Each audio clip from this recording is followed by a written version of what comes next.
Saudara-saudariku yang terkasih, salam sukacita untuk kita semua, berkah dalam. Sudahkah kita memberi senyum hari ini? Sabtu 5 April 2025, hari biasa pekan keempat Prapaskah, juga hari Sabtu Imam. Mari kita doakan para imam kita. Kita awali permenungan kita hari ini dengan tanda kemenangan Kristus.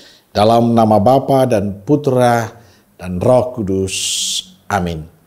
Permenungan kita diambil dari Injil Yohanes bab 7 ayat 40 sampai 53. Beberapa orang di antara orang banyak yang mendengarkan perkataan-perkataan itu berkata, "Dia ini benar-benar nabi yang akan datang."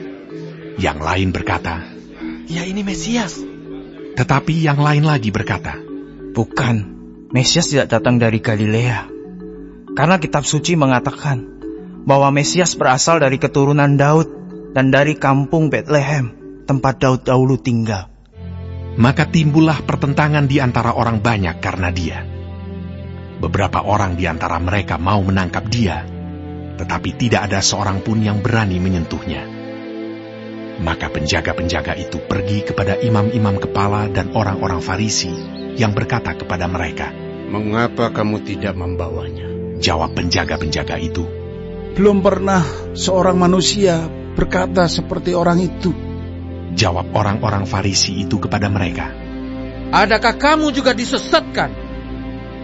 Adakah seorang di antara pemimpin-pemimpin yang percaya kepadanya? Atau seorang di antara orang-orang Farisi?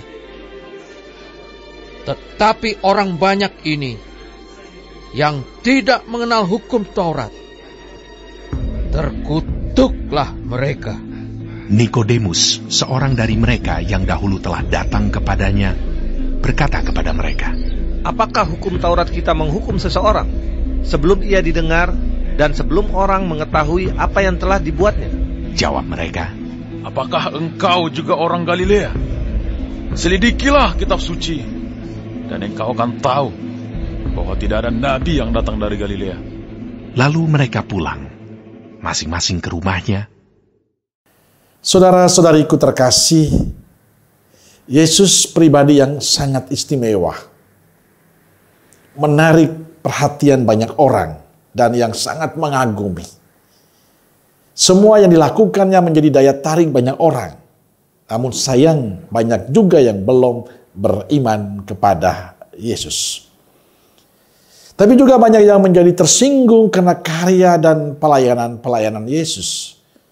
Sehingga mereka dengan mudah menghakimi Yesus, bahkan mau menangkap dan membunuhnya. Di tengah keinginan banyak orang ingin menangkap dan mau membunuhnya, hadir seorang yang membelanya, yakni Nikodemus. Nikodemus seorang dari bangsa Yahudi yang pernah datang bertemu, dan ia mengatakan, "Apakah hukum Taurat kita menghukum seseorang sebelum ia didengar dan sebelum orang mengetahui apa yang telah dibuatnya?"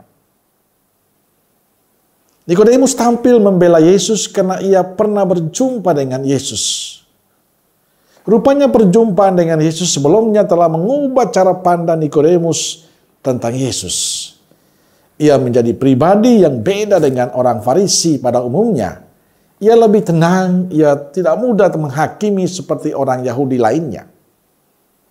Perjumpaan mengubah cara pandang seseorang. Dan itulah yang dialami oleh Nikodemus yang diceritakan dalam Injil hari ini. Mengapa orang Farisi dan para ahli Taurat ingin menangkap dan membunuh Yesus? Karena mereka iri akan keberhasilan Yesus. Iri akan kuasa yang dimiliki oleh Yesus. Iri karena banyak orang mendengarkan Yesus dan mencari apa yang disampaikan Yesus. Dan itulah yang menjadi bahan permenungan kita hari ini. Injil mengingatkan kepada kita semua untuk jaga hati kita. Kita diingatkan untuk membersihkan hati kita dari rasa iri, cemburu, prasangka buruk, menuduh atau menghakimi orang lain. Karena itu akan membuat kita jauh dari Tuhan. Orang Farisi, para Taurat jauh dari Tuhan. Karena mereka iri hati pada Yesus. Karena mereka mudah menghakimi Yesus. Orang yang iri, orang yang dikuasai oleh kecemburuan, prasangka yang buruk, hidupnya semakin hari semakin jauh dari Tuhan. Dan itu membuat kita tidak bertindak seperti apa yang dikehendaki Tuhan. Membuat kita semakin berperilaku negatif. Karena itu kita perlu lebih dekat dengan Tuhan. Kita perlu lebih sering berjumpa dengan Tuhan dalam doa-doa kita. Dalam permenungan-permenungan kita. Nikodemus bisa menerima Yesus karena ia pernah mengalami perjumpaan dengan Yesus. Dan perjumpaan itu merubah hidupnya, pandangannya, cara hidupnya. Kita pun bisa untuk itu. Kuncinya adalah kalau kita selalu ingin berjumpa dengan Tuhan. Kalau kita ingin selalu bertemu dengan Tuhan. Dalam doa-doa kita berserah diri. Mempersembahkan hidup kita. Mempersembahkan suka duka kita. Terutama hati kita, pikiran kita. Supaya kita pantas di hadapan Tuhan.